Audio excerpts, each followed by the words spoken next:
The Connectionist Theory, as described by Ryan and Stephanie. Here, as you can see, we've got a neural mapping that one might produce when looking at a cat, shown on the left.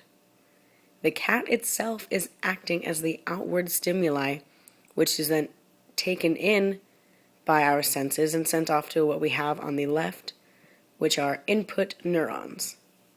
These input neurons, once excited, send off other signals to different chains of neurons, as you can see, which denote different ideas and properties associated with what we are actually looking at or experiencing as the outward stimuli, again, which here is a cat. The different sized Twizzlers denote different connection weights. The thicker Twizzlers show strong associations with neural firing. We have the lesser thick Twizzlers, which might be a normal response. And we've got some, as you can see, without any Twizzlers, which means there is an inhibitory response, and the neurons are not excited, nor do they excite other neurons along the chain. Okay, so following the stimulus of a cat, we have an excitable neuron, which is represented by this skittle right here. It comes across a connection weight, which has, you can see there's a pretty strong connection here. And it comes to hidden neurons, which we don't know a lot about, but have a huge processing connection.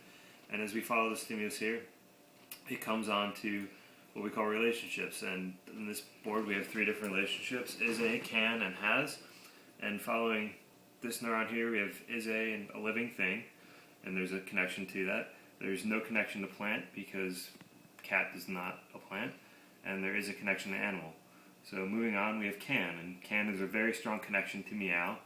And there's fly, which a cat, from what I've seen, has not been able to fly.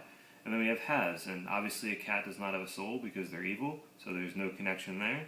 And there's no wings because, once again, a cat cannot fly. And there's a connection to whiskers and fur.